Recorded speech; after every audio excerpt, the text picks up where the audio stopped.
Again, thank you for joining us this evening. We're going to get started in a second. We look forward to spending the next 45 minutes with you discussing some common GI issues and ways to improve GI health. If you have questions at any time during the webinar, you can click on the question button as you see illustrated on the screen in the lower left corner.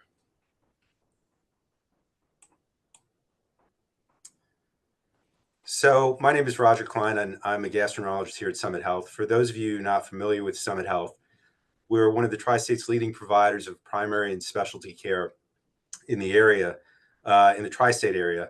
We have a network of physicians and with an expertise in over 80 specialties in 340 locations across New Jersey, New York City, and Westchester.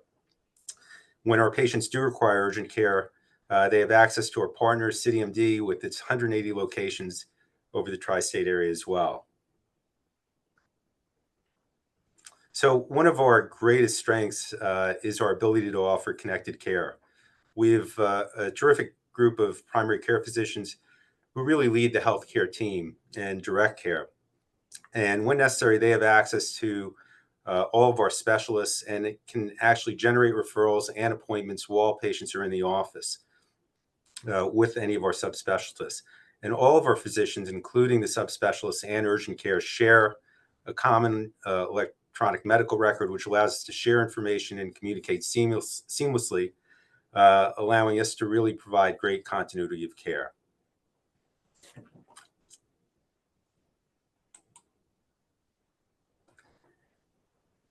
So let me introduce myself a little bit more. As I said earlier, my name is Roger Klein. I am a native New Yorker. The only time I left New York City was to go undergraduate to the University of Michigan. I did my medical school training at New York University, and then my internal medicine training at Mount Sinai, and fellowship training at St. Luke's Roosevelt, which was at that time a Columbia affiliate, and then did training in liver disease at Mount Sinai. I have been practicing for almost 30 years and do general GI work with some special interest in liver disease and inflammatory bowel disease. I'm going to turn it over to my slightly younger and much more charismatic colleague, Dr. Gloria Lan. Hi, everyone. My name is Dr. Gloria Lan. I'm originally from California, so the winters are really tough for me here. I then went to Chicago for my training. I was in Chicago for medical school at Northwestern. And then since then, I've been in New York. I was at NYU for my residency. I was at Mount Sinai Beth Israel for my fellowship, and then I went to Columbia for my advanced training. I specialize in pancreaticobiliary diseases, but I consider myself a generalist, and I like to help everyone with all of their GI issues. So we have time for our first poll. So how would you rate your understanding of gastrointestinal conditions? First option is I have no knowledge. The second is I have some basic understanding, but want to learn more. And the third is I have a solid understanding, but I'm tuning in to learn more about Summit and connecting with the surgeon. So go ahead and answer those questions, and then we'll take a second and then see what everyone said.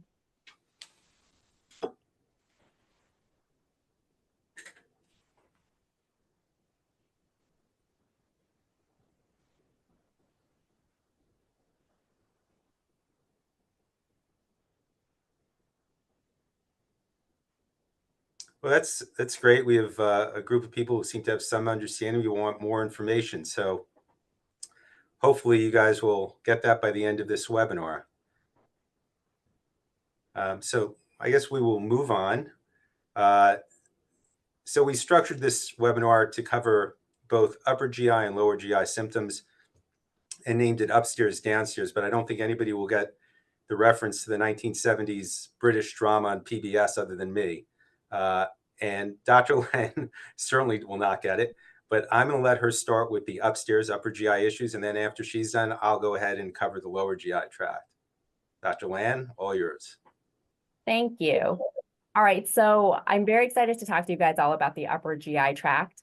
The upper GI tract actually encompasses a variety of different organs. The first one is the esophagus, which we consider the food pipe of the whole GI tract. The next is the stomach, and we'll talk about some gastric issues, some common things that we see. And then the biliary tract we'll discuss a little bit more too, but that encompasses gallbladder, pancreas, and all of those things.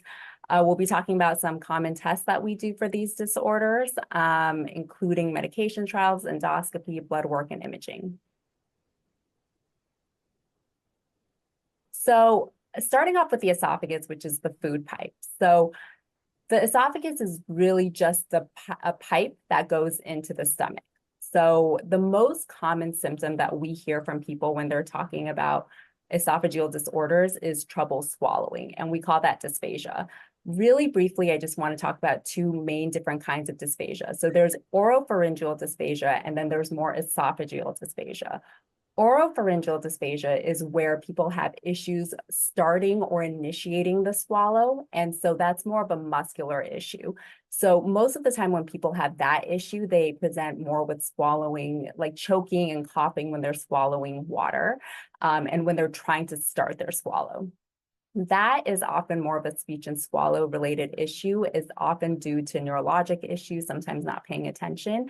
But esophageal dysphagia is more of a GI issue, and that is the feeling of food getting stuck when you're trying to swallow.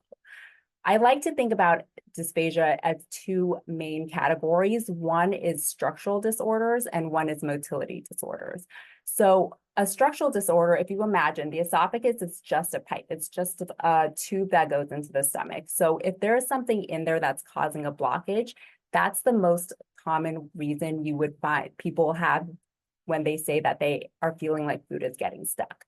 Now, a lot of these are very benign conditions. One of the most common things we see is something called the Schatzki ring, which is a little ring that's formed at the very bottom of the esophagus where it meets the stomach, and is often caused by long-standing acid reflux. So if you have long-standing acid reflux, it can actually burn the bottom of the esophagus, and over time that can cause some scar tissue, and that is called the Schatzki ring, and it forms a little ring that won't go away. The other most common thing we see is something called eosinophilic esophagitis. So eosinophilic esophagitis is something that we're seeing more and more in the community, and it is associated with allergic cells of the esophagus. So that's when the esophagus is getting inflammation and allergy cells that are overwhelming it. So this is seen also very commonly. We see it in children. It tends to run in families, but normally this is diagnosed with endoscopy. Most structural disorders are diagnosed with endoscopy.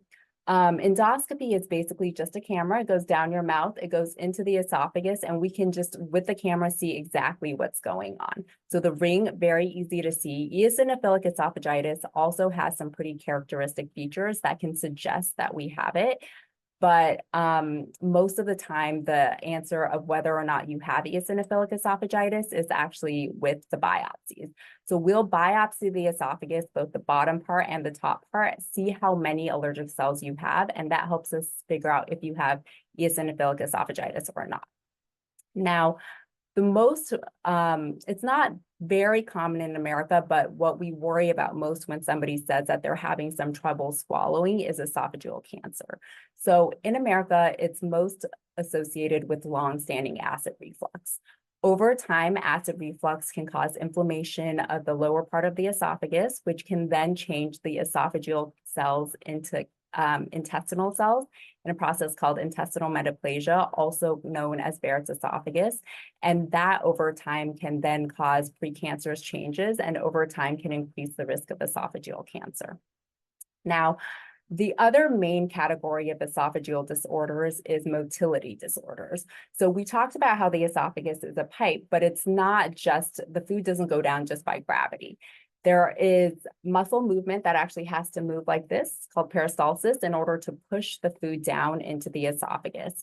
So motility disorders can range all the way from having no motility, which we call dysmotility, or having too much motility, like having esophageal spasms or something called jackhammer esophagus. Unfortunately, motility disorders cannot be diagnosed with endoscopy. And the reason for that is because if you can imagine, endoscopy is just a camera. You take a look inside the esophagus, but you can't really tell how the esophagus is moving. So you actually end up having to do a separate procedure called a manometry, which is where you get a tube down your nose into the esophagus. When you swallow, it measures the pressures of the esophagus and it looks to see how everything is moving and seeing if it's moving in the right way, and then how strong the contractions are, and it helps us to figure out if there's any issues. There are a lot of motility disorders, but one I'm going to focus on today is called achalasia. And that is where there's failure of relaxation of the lower esophageal sphincter. So the lower esophageal sphincter is the muscle that is at the very, very end of the esophagus, right before the stomach. And when there is an issue with when it can't relax, then food can get stuck right there. And then that is called achalasia. So moving on to how to diagnose these or how to treat these problems. So for a Schottky ring, it's actually pretty easy for us to treat endoscopically. The way that we do this, we go down with a camera, and often sometimes even on the first procedure, if we see a very tight ring, we can go in with a little balloon and basically just open the balloon up. And when we open the balloon up, the pressure of the balloon basically breaks open the ring, and it just can provide very immediate relief. Sometimes we'll have people start acid reflux medications in order to try to decrease the risk of these episodes from happening. But for people who have Schottky rings, it is possible that they come back. And so if you start to feel the symptoms again, sometimes we have to repeat the endoscopy to go in and break it apart again.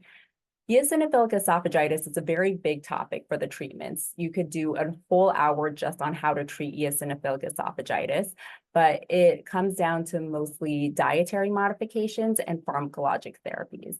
In terms of dietary modifications, it can be very difficult because the 4 most common foods that are associated with eosinophilic esophagitis are dairy, soy, wheat, and eggs. So obviously very, very common foods that a lot of people eat. The problem with the treatment for eosinophilic esophagitis is whatever we decide to have you do, if you stop doing it, very often the symptoms will just come back and the eosinophils will just come back. So people find it very difficult to do the dietary modification sometimes because it is so restrictive. In terms of pharmacologic therapies, we normally start with PPIs, which are proton pump inhibitors, which we'll talk a little bit more about later. But they are acid blocking medications. They can help with eosinophilic esophagitis. Some people end up needing to be on some steroids, and there is actually good medications out now for all people who can't do either of those medications, which are allergy medications, and they help to decrease the allergy cells in the esophagus. For esophageal cancer, obviously, it becomes a whole different question of how to treat cancer, but it is one thing I just wanted to note is that it is often treatable if found early. So esophageal cancer is very, very amenable to chemotherapy and radiation. And so really the key is early detection will help us be able to treat it better. Some people with esophageal cancers, if they're causing obstructions, we can even do freezing therapies endoscopically in order to shrink the tumors, or even place esophageal stents, which are basically tubes that open things up and help food to go through. So some options for esophageal cancer. In terms of motility disorders, talking specifically about achalasia, I wanted to just mention it a little bit because the endoscopic therapies for achalasia have really, really improved over the years. So it used to be back in the day that if you had achalasia, the only thing you could do was get a surgery where they actually have to, cut holes open, go in, cut the muscle of the esophagus in order to relieve the achalasia. Now there are so many great endoscopic therapies. One endoscopic therapy we use is Botox, and that's basically we go in with the endoscope, we inject a little needle of Botox into the lower esophageal sphincter, which helps it to relax, and that can provide relief for about 6 months, which is how long the Botox lasts for. Esophageal dilation, which we talked about with the Shosky ring, we can use a bigger balloon, but that can open up the esophagus and break open the muscles of the lower esophageal sphincter pretty well as well. And one procedure that I wanted to highlight is called the POEM procedure. And this is a more novel procedure, but it is done endoscopically and it's very cool. They basically tunnel down under the mucosa of the esophagus, go into the muscles and basically cut them open. So this provides an endoscopic way to provide pretty lasting relief of achalasia. It's a newer kind of a procedure, but it is offered even in our group. So it's something to look into. One thing I just wanted to say before we move on from the esophagus is that dysphagia, this feeling of food getting stuck, is never normal. So if you are starting to feel that things are getting stuck, it is always, always a good idea to come see a gastroenterologist. Most of these are very, very benign conditions, but we don't want them to get so bad to the point where food is getting stuck, you're ending up in the emergency room in the middle of the night, and we're having to go to the operating room and endoscopically remove food to prevent aspiration. So if you are feeling like food is getting stuck, just come as soon as you can. And I at least normally try to get my patients in within a week, 2 weeks, take a look, at least we don't have to worry about it anymore. So moving on down from the esophagus into the stomach. So obviously the most common disorder we see in GI that has to do with the stomach is acid reflux. 15 to 30% of the population experiences acid reflux. And what that feels like is just a burning right here in the epigastrium, like right under the rib cage. And most of the time, the symptoms worsen with foods. Some of the most common foods are, spicy foods, foods that have a lot of acid in them, like chocolate, wine, citrus, all the good stuff. One thing to know also is carbonated beverages, peppermint, things that can actually lower the pressures of the lower esophageal sphincter can also worsen acid reflux. And most of the time, the symptoms worsen after you eat a meal. After you eat food, the acid in the stomach is increasing in order to help you digest the food. And so that's often when you feel the worst symptoms. One other common time where the symptoms get worse is with lying down. And that's because when you're lying down, the pressures of the abdomen are actually pushing on the stomach and it can actually push the acid right up. So very interestingly, the diagnosis of acid reflux is not actually always made with endoscopy. In fact, it's normally not the first thing that we go to. The diagnosis of acid reflux is normally made with a trial of medications. And I'll talk about endoscopy a little bit more in the setting of acid reflux, but the reason why acid medicines can be very helpful in diagnosis is because we have very good acid medications out there. So the most common one and one of the strongest acid blocking medications we have is something called proton pump inhibitors. So that's the class of medications, omeprazole, esomeprazole, pantoprazole. And what proton pump inhibitors do is they inhibit the proton pump, which is one of the pumps that pumps acid into the stomach. So when you take the proton pump inhibitor, it basically makes those pumps not work for a little bit, and then it significantly decreases acid in the stomach. And so if you do this for a few days, a few weeks, and your symptoms significantly improve, that's basically the diagnosis of acid reflux. Now, why is endoscopy not the diagnosis of acid reflux?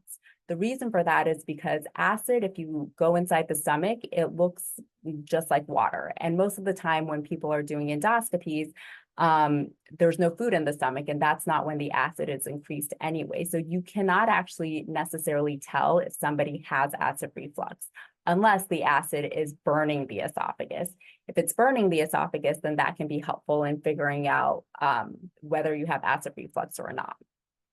One caveat to that is that for some people, if we just end up not knowing if you have acid or not, we can do something called the Bravo study, which is where you insert a little capsule into your esophagus. It measures the amount of acid you have throughout the day, and that can help us determine if you have acid reflux or not. Now, the treatment of acid reflux oftentimes has to do with lifestyle. So we talked about some of the foods that are most likely to cause acid, and just remembering avoiding some of these foods can significantly improve your symptoms. Medications, so PPIs are really some of the best medications and the most effective at decreasing acid. But the problem with PPIs is that once you stop the medication, the proton pumps start working again and your symptoms will just come right back. So a lot of people tell me, oh, I have acid reflux. It worked really well, but I took these medications and but then once I stopped it, my acid reflux comes back. That's actually exactly what the medications are supposed to do. They're not supposed to cure your acid reflux, but they just help the symptoms while you have them. So now in terms of how to actually get rid of acid reflux, weight loss is probably one of the best ways to do it.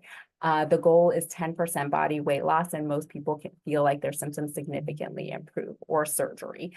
And that happens if you have a large hiatal hernia or some kind of functional reason you have the acid. Surgery can help with that. Peptic ulcer disease is where you have an actual ulcer inside your stomach. That's where you have a sore or an open wound. Despite what a lot of people think, it's not normally caused by foods, but it can be due to bacterial infections such as H. pylori or NSAIDs like ibuprofen, Advil, etc. Most of the time, it can cause acute worsening of epigastric pain about 5 to 10 minutes after eating. Again, that's when your acid is the worst. And the diagnosis, again, is a trial of medications or endoscopy, but this time endoscopy is more useful because if you go in, you can actually see an ulcer. The treatment for ulcers is medications, actually. So a trial or PPIs for 6 weeks can actually heal ulcers up completely. But endoscopy can be helpful only if the ulcer is bleeding. If you notice black stools, that's a sign of intestinal bleed. And so that would be a reason to get an endoscopy, take a look and see if we have to endoscopically treat any ulcers. Also, the role of endoscopy, if you have an ulcer, normally 6 weeks afterwards, we'll repeat the endoscopy just to make sure the ulcer is gone, just to confirm that it's not a cancer, which it normally isn't, but we always want to look just to be sure.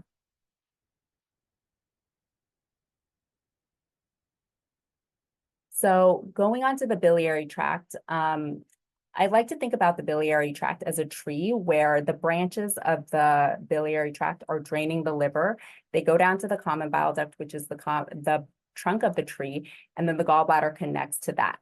So most of the time, the problems you can get with gallbladder disease don't happen because you have stones in the gallbladder, but they happen because the stones fall out of the gallbladder. If they get stuck in the cystic duct, they can cause infection of the gallbladder. If they get stuck in the common bile duct, they can cause infection of the whole biliary tree. And if they get stuck right at the opening, it can actually cause pancreatitis. So normally when you have these symptoms, you get pain, specifically in the right upper quadrant, and it can shoot to the back. And this happens normally 15 to 30 minutes after eating a fatty meal. And remember, the gallbladder is used to absorb fat or to help digest fat. So when you eat fat, the gallbladder contracts, and that's when one of the stones can pop out. You can get nausea, vomiting. The symptoms can last from minutes to hours, and this is normally diagnosed with labs. We see if your liver enzymes are elevated. We can use ultrasounds or CAT scans to take a look and see if the bile duct looks abnormal, if there's a stone, if it looks bigger than it should be. And the treatment for stones depends on where they are. If they are in the bile duct, we can endoscopically look for them and actually remove them as well. And ultimately, in order to try to prevent this from happening again, you'll need to get a gallbladder surgery in order to take out the gallbladder so that this won't happen again. So I'm going to give it over to Dr. Klein, and he can talk to us now about the lower GI tract or downstairs. Thanks, Dr. Lan. That was a great review of upper GI diseases and how to treat them. So I'm going to try to go fairly quickly, just covering stuff with the lower GI tract. And really the reasons that people see us for lower GI disorders are very similar. The complaints tend to be, issues with bowel movements, bleeding, and cramping, abdominal discomfort. And part of our job is to differentiate, the conditions we've listed here: irritable bowel syndrome, which is very common, from inflammatory bowel disease, and from issues related to colon cancer and polyps.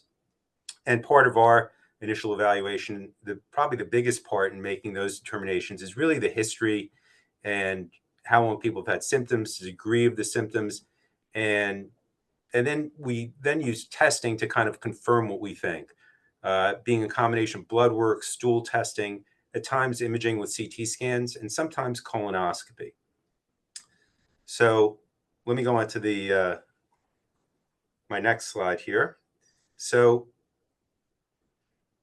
the most common thing that people will see a gastroenterologist for involving lower GI tract is irritable bowel syndrome, and it can have very similar symptoms to inflammatory bowel disease. People come in with recurrent episodes of abdominal pain, sometimes predominantly diarrhea with frequent bowel movements, sometimes more so constipation, and some patients alternate between the two.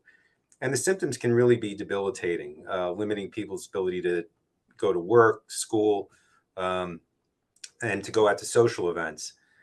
Sometimes we see irritable bowel syndrome following a GI infection as well.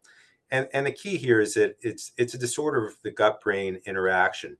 And we don't know why people develop it, but it's really a diagnosis of exclusion. So when you see a gastroenterologist for the symptoms of diarrhea, abdominal pain, cramping, bloating, their job is to really, go through the differential diagnosis of things like inflammatory bowel disease, we'll get to in a second, and making sure that none of those alarm symptoms are present, because there really are no detectable abnormalities in labs or on biopsies. So you can run stool studies for inflammatory markers.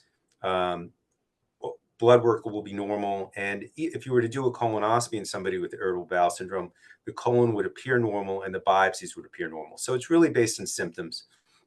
And we see it much more commonly in younger women. And it can be associated with other psychological comorbidities, including depression and anxiety, which can sometimes exacerbate the symptoms.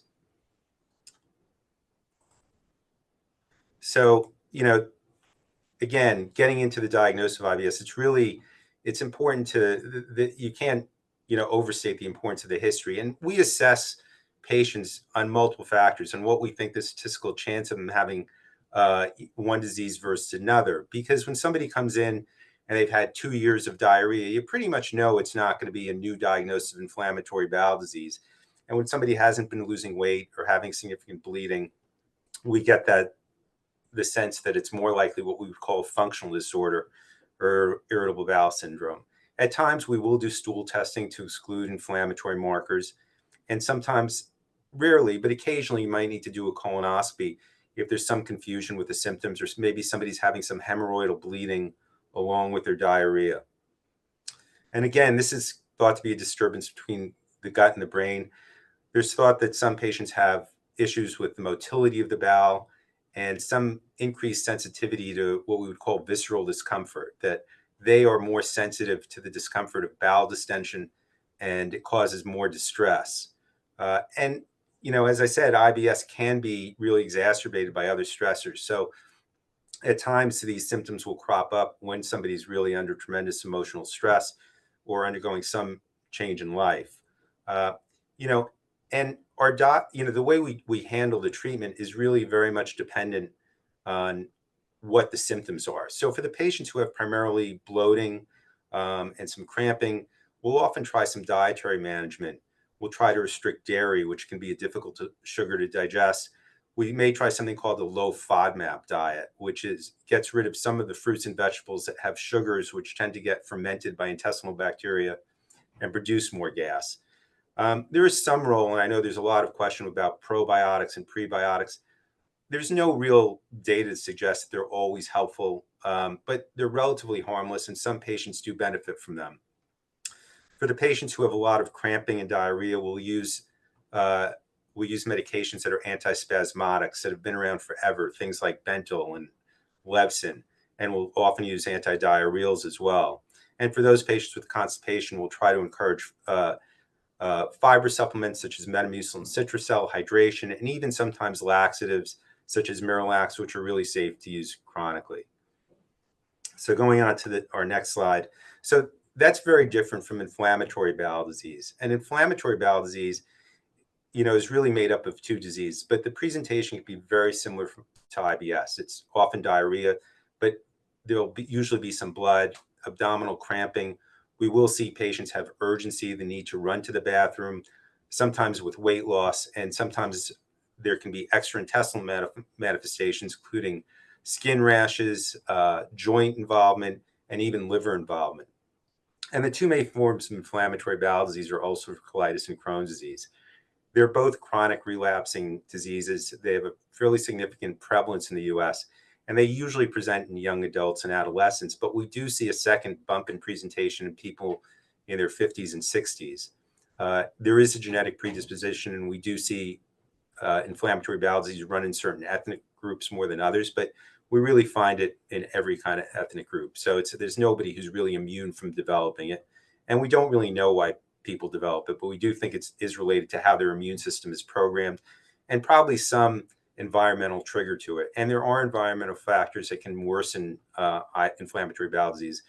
And one of the main ones is smoking. So going up to our differentiation. So really, the two main ones are ulcerative colitis and Crohn's disease, and it's not always clear that a patient has one or the other because there is some overlap, and sometimes people have what we would call indeterminate inflammatory bowel disease. But to make it simple, ulcerative colitis only involves the colon. It only involves a superficial lining of the colon, the mucosa, and it always involves the rectum. And it can only involve the rectum, or it can extend upwards, but it's continuous disease. So there are no skip areas. So if it starts in the rectum, it may only involve the rectum or the rectum in the left colon, or it can involve the entire colon. And depending on which areas of the colon are involved, determines the degree of the symptoms. Some people will just have some urgency with blood and mucus, and other people may have more voluminous diarrhea. Depending on the length of colon involved and the amount of time one has had ulcerative colitis, does increase the risk of colon cancer. And there's special screening protocols for patients who've had long-standing ulcerative colitis. And interestingly, ulcerative colitis can often present when somebody has quit smoking. Now, Crohn's disease is a little bit different, more complicated. It can really occur anywhere in the GI tract, from the mouth to the rectum. But the most common places it occurs in the lower portion of the small intestine, the ileum, and in the colon. It's a full thickness disease, so it can lead to other complications, including stricture formation or narrowing in the colon that can lead to obstruction, and the development of fistulas or connective tunnels between the intestine or colon and other organs, including the bladder. It again presents with diarrhea, abdominal pain. In younger patients, particularly pediatric patients, it can present with growth retardation. And again, if there's colon involvement, depending on the amount of colon and the length of time one has had the disease, there also is an increased risk of colon cancer. And as opposed to ulcerative colitis, Crohn's disease is actually worsened by cigarette smoking and actually can be very difficult to treat.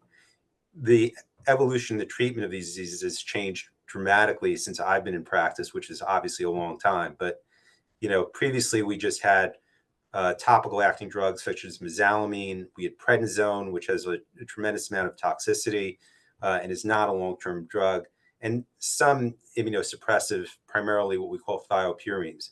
But now, today we have a million new drugs which have been developed, which target different parts of the immune system.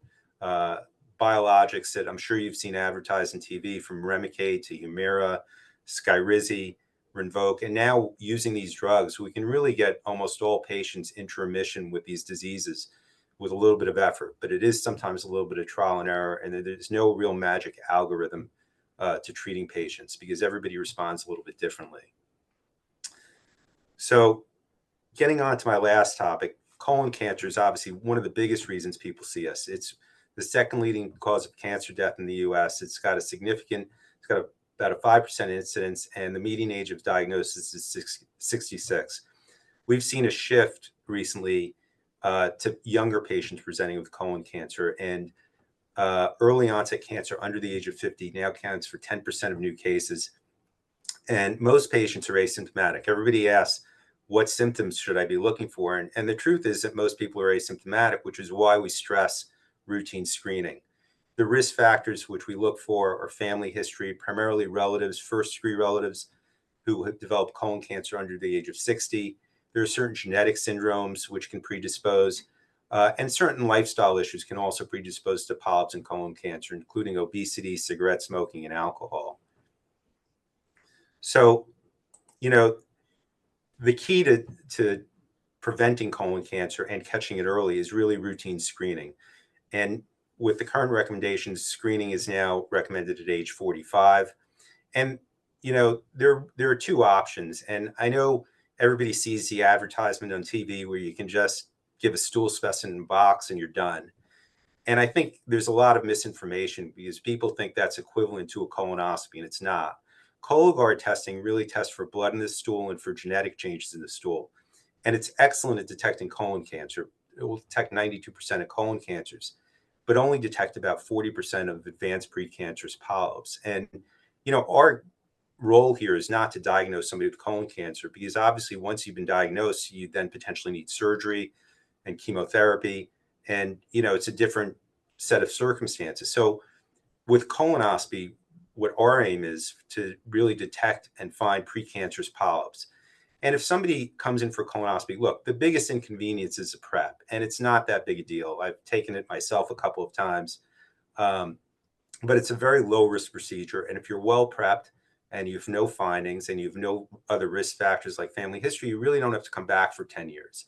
And if we do find precancerous polyps, which we'll find in about 30 to 40% of screening colonoscopies, typically the follow-up is going to be about every 5 years. But then at least you're at risk for this disease, and you can prevent it with, getting regular surveillance. So I would really encourage everybody to go for their routine colonoscopy starting at 45. And we make it very easy. And at the end of this presentation, you'll see there's a QR code to access our direct access questionnaire, where you can even schedule a colonoscopy without meeting the doctor first in any one of our locations. If you would like to meet the physician first, we do telemedicine visits through, virtual visits where you can take them from home. It's a quick, easy visit. The procedure can be explained and scheduled easily. So I hope everybody really takes that to heart. And I think that's really it. So I guess we'll handle some of these questions now, Dr. Lan, right? Yeah, let's do it.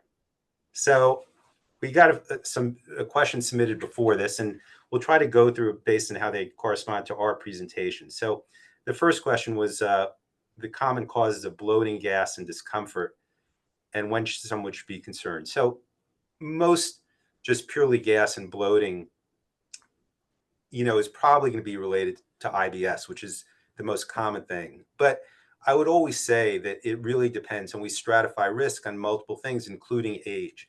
So somebody who's 65 years old, who's suddenly having abdominal bloating and changes in bowel habits with discomfort, you can't assume that that's irritable bowel syndrome. If it's somebody in their 20s who you think is very unlikely to have colon cancer, then it most likely is. And, that's where our approach in evaluating somebody in the office with a history, getting appropriate lab work, stool testing, we can make that determination whether or not more invasive testing is needed, like a colonoscopy. Yeah, I agree with that. And on top of that, some red flags I normally look out for is unintentional weight loss. So if you're losing weight without trying to, or if you're waking up in the middle of the night with significant pain, those are red flags. So if you're experiencing either of those, then really good reason to come and get worked up. Yeah, absolutely. And I think the second question, which is the difference between IBS and IBD, we kind of handled. And I don't know, the third question was about lifestyle modification reflux. And I think you pretty handled that really well, I would just stress, I think it becomes uncomfortable for us in the office sometimes because it's very hard to tell people in the office that you need to lose weight. But it's, as Dr. Lan said, it's probably the biggest lifestyle modification that reduces reflux symptoms. Yeah. And one thing I just want to add is, which is difficult, but the GLP-1s, which are very great for weight loss, are actually not very good for acid reflux. A lot of times they can actually make acid reflux symptoms worse, not to be a Debbie Downer about this, but but the way that they work is they slow down the GI tract. So when you take a GLP-1, it slows down the GI tract. It helps you lose weight, but it can actually worsen your acid reflux. So not to say not to take GLP-1s, but maybe don't take them specifically for weight loss for acid reflux, because that may then end up defeating the purpose. Absolutely. Our next question is, what types of changes in bowel movements, constipation, diarrhea, frequency, or appearance should prompt someone to seek medical care? So, look, we have some patients who are somewhat obsessed with the appearance of their bowel movements. And what I would say is that typically changes in color, unless it's blood or black, usually aren't that significant. I think what we look for is, again, there's certain alarm symptoms. If there are persistent change in the color of the bowel movements, you're getting persistently narrower, if there's blood in the stool. But look, the bottom line is, if you have a significant change in bowel habits that's causing you some distress, you should be evaluated, because it's hard to tell. And we always, even though we may not assume that somebody who's younger might have, a colon cancer or something significant, we do see these things present at younger ages. And sometimes, that evaluation in the office, which may take 15 or 20 minutes, is worth it to at least get that reassurance, get the appropriate testing done, and then decide. I don't think anybody should really ever ignore these symptoms. But, the alarm things that we look for are, signs of obstruction, bleeding, weight loss, as Dr. Lan said. Yeah. And also timing is important, right? If you have diarrhea for 2 days, this is probably not a big deal. Most likely it's a virus or something that's going to get better. If you've had diarrhea for like 10 years, it's also probably not anything but changes, like things that, like if you're normally very, very regular and now all of a sudden you're having really severe constipation, that is something to look at. Or if your stools are normally a certain size or shape and now they're very thin, like Dr. Klein said, then that's something to look at as well. So, or the next question, I don't know, Dr. Lan, is that how to mesh medications from long-term use of PPI, pain medications, or newer drugs like GLP-1s impact digestive health? I think he probably covered most of that one. Yeah, I think so. Yeah, look, I think there's a lot of concern. People read the packaging and says not to use a proton pump emitter for more than 14 days. And they do have some negative side effects in terms of, putting you at risk for certain GI infections, and, bone demineralization. But for the most part, they are safe drugs, and some patients need them. I mean, that's the bottom line. Uh, I think some of the risks which have been published, or at least people hear about, dementia and and Kidney cancer disease. risk with them. Really, there's no prospective data to support that. So I don't believe in taking anything that's unnecessary, but I think when these medications are needed, they're safe to use. Yeah, and I just want to stress, like we hear people all the time say, I took the medications, it worked, and then I stopped it, and then it stopped, and then my symptoms came back. For acid reflux, unless you are also at the same time losing a lot of weight, or doing a major surgery, if you stop the medications, they will come back. And like Dr. Klein said, they are very safe. We've been using them for many, many years. Of course, like there's always new studies coming out, and we're evaluating those as soon as they're coming out. But all of the studies so far that have shown issues with PPIs have not been the good studies that are looking for causation and looking to see if the medications are causing the problems. There are more correlation studies, and with that, there's so many different factors that can go into why those two things could be correlated. So our next question, are we going to go? I guess it's time for go to a poll. Okay. So, Dr. Lan, why don't you read the question and I'll do the answers this time? All right, sounds good. We'll switch it up. What feeling best describes how you are feeling right now when it comes to GI concerns and existing treatment options with Summit Health? I want you guys to be kind to us as you answer this. Hopeful, informed, wanting to learn more. I'm not really sure. Gosh, nerve-wracking.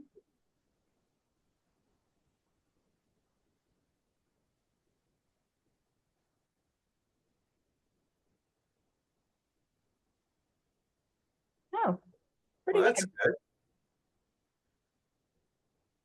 Well, I guess for the people who want to learn more, Dr. Lan, I think we're going to have another one of these at some point. Sounds good. I'll put it in my calendar. Well, again, I guess this kind of wraps up our meeting. I'm sorry we couldn't handle some of the questions that came up during the meeting, but anyway, again, we really thank you for your attendance. And again, please use the QR code here to consider having your screening colonoscopy if you do. And we're happy to see you in our offices. And we look forward to meeting you in person in the future.